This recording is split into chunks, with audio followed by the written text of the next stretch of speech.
In the small town of Willow Creek, nestled between sprawling farms and dense forests, lived a young man named Jack.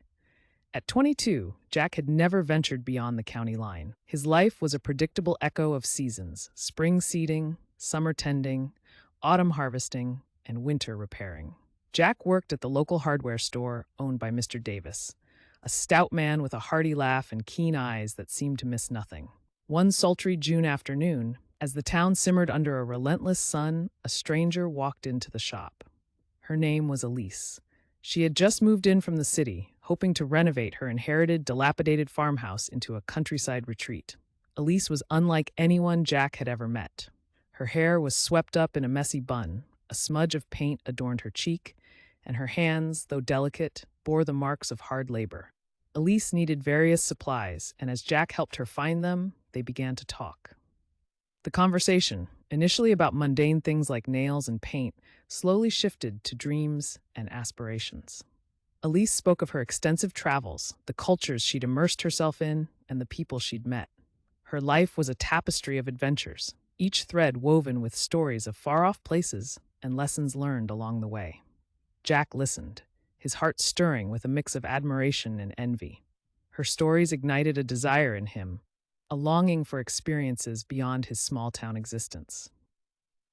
As summer progressed, Elise became a regular at the store, and each visit brought Jack an opportunity to learn a bit more about the world beyond Willow Creek.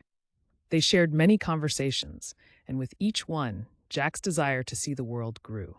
Inspired by Elise's encouragement, Jack began to plan his own adventure. He saved diligently, each dollar a step closer to his newfound dream. By the time the leaves began to turn, Jack had enough money saved for a ticket to Europe.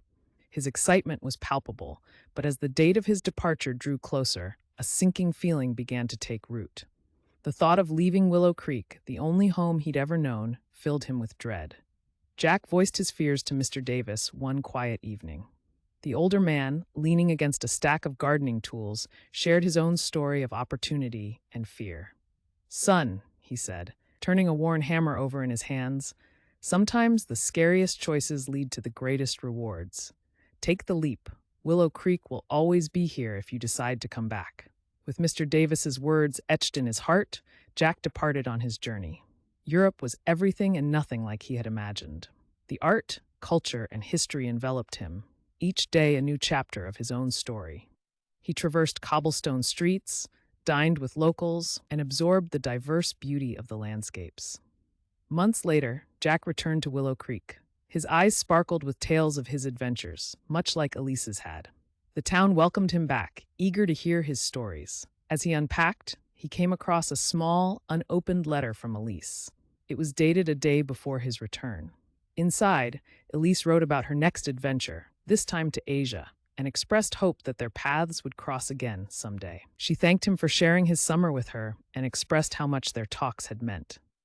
Jack folded the letter, a bittersweet smile tracing his lips. While the future remained uncertain, one thing was clear. The summer with Elise had changed his life forever. It wasn't just about the places he'd been, but the courage he'd found, the challenges he faced, and the person he was becoming.